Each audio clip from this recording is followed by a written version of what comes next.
formally introduce myself. I'm just gonna say what I know is on your minds. And that's, I know I look exactly like Nana Lita or Mrs. Romano, no? With the trademark nose and the round face. If you thought I was Nana Lita reincarnated, well, actually we don't believe in reincarnation. But the reason that I look like her is because I'm actually her granddaughter. And because I look like her, I can actually introduce myself very confidently as the favorite granddaughter. But it's not just that, no, that I'm actually speaking. I'm also speaking as a tribute on behalf of the rest of the alumni of Grace Special School. So for those who don't know, Grace Special School actually started out as a school for children with special needs. That's why it was Grace Special School. And for years, my Lola actually taught only special needs students. But it was in around 1985 when she decided to, I guess, experiment. She had a bunch of bored grandkids.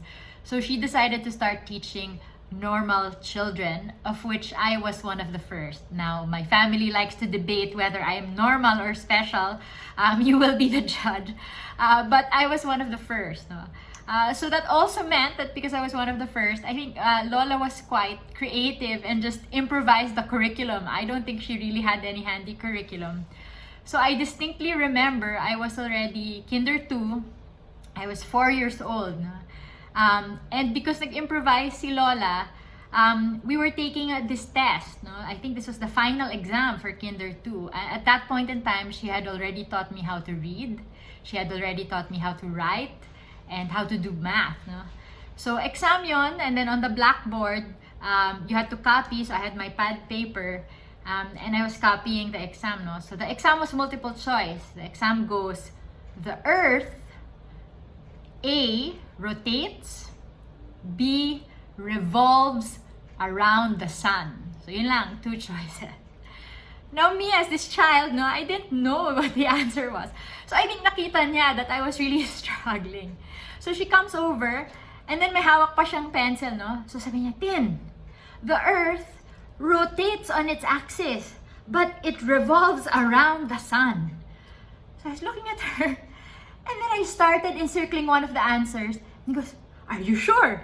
So syempre nag-doubt ako, so ulit na naman siya. The Earth rotates on its axis, but revolves around the sun. So I was about to encircle the other answer. Tapos, inulit na naman niya ng inulit hanggang I kept erasing my answer, nabutas na yung bubble.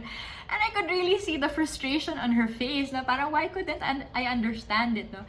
And even as a kid, I really remember, iniisip ko, bobo ba ako? Bakit hindi ko siya masagot ng maayos? Because Mrs. Romano was starting to get upset with me. You know, it was only later in my life that I realized na hindi naman po ako bobo. Ang problema po 4 years old po ako. So, actually, in the Department of Education curriculum, it's not until grade 3 where you start learning about the planets and the sun and the earth. No? So, the good news is, when I reached grade 3, ay na-perfect ko po ang ating exam about rotation and revolution of planets. No? But actually, that wasn't the only benefit of being one of the early graduates of Grace Special School. Later on in life, I had the privilege of actually applying to Harvard. And in the application, one of the questions there is always, say something about yourself, what motivates you. So one of the things I said, I described myself, I said, growing up, I was taught to read and write by my grandmother in her makeshift school in her garage. Which is 100% true. It's very, very factual, right? Pero siguro po yung mga evaluators in Harvard, they would look at this and ang nai-imagine nila is this very dugyute na maglola na walang chinelas and, but little did they know that actually my Lola actually had a master's in education and, she was already teaching me basic astrophysics. So, yan po ang ating Mrs. Romano, no?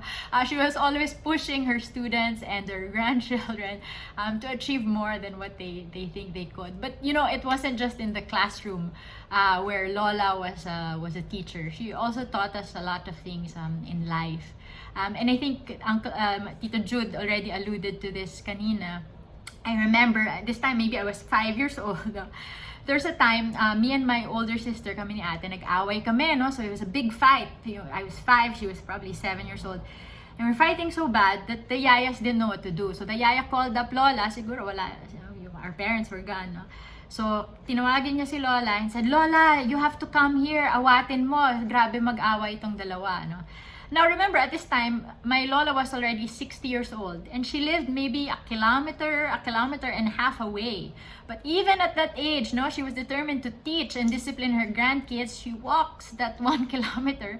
She arrives in our house and then she goes, away kayo ng away. Gusto niyo magpatayan? And then she hands us these knives. So at age 5 and 7, binigyan niya kami ng kutsilyo. Sabi niya, ayan, magpatayan na kayo. So of course, kami as kids, we stopped fighting. And again, it was only later in life that I understood this fabulous pedagogical technique of Lola, which is called reverse psychology. No, and apparently she used it with her kids, and it was continued to be effective with her grandkids. So, Lola wasn't just a teacher for us in her garage, in Grace Special School, but also a teacher in life. And in fact, growing up, as I was also starting to think about my own career, I actually asked my Lola, I said, Lola, why did you choose to teach? What motivated you? And she told me this story, she actually said that in her earlier days when she was still focused on teaching special needs students, one of the students actually had a medical condition and needed to be brought to the hospital. She didn't know about this, but yung student na to, yung parents, tinawagan daw siya and then said, hey, Mrs. Romano, can you please come to the hospital? So when she got to the hospital, what the mom was explaining was the student, the special needs student, just kept asking daw for Mrs. Romano. Paulit-ulit lang, Mrs. Romano, Mrs. Romano. So, you can imagine this scene where here's the special needs student, diba? Last few hours of his life, surrounded by his family, but actually, the person that he was looking for was his teacher, was Mrs. Romano. And, when my Lola said that, sabi niya, dun niya na-realize how much impact she can really have with her students, and that's how she knew that that was her life's calling. And, Lola, to you, I've always admired you for that. I think that story has always stayed with me because you were so focused on having impact on other people's lives, to the point that your name was the last words mentioned by one of your students. And I think what makes me so sad and so angry about this pandemic and about COVID is we weren't able to be there by your side to actually know what your last words were. And every time we think about what it was like for you to have been there alone and without us, that's what really hurts about this whole thing. So I don't know what happened during the last moments and your last breaths, but maybe I'll just have this imagined ending. You used to joke na yung last words ni Lolo to you was a lover's quarrel pa, where he was telling you I love you. So in my version of your last days, I'm just imagining that you're saying to Lolo, I love you too, and I'm coming home. So, Lola, I know you said you wanted on your tombstone, nailagay doon that you spent your life teaching students to read and to write. And I want you to know that you didn't just teach us that. You also taught us how to live a good life. And if we can live even half the life that you lived, I think it's a life well lived. We love you so much and we miss you, and your legacy of Grace Special School and your hundreds of students will continue as testament to the good life that you have lived.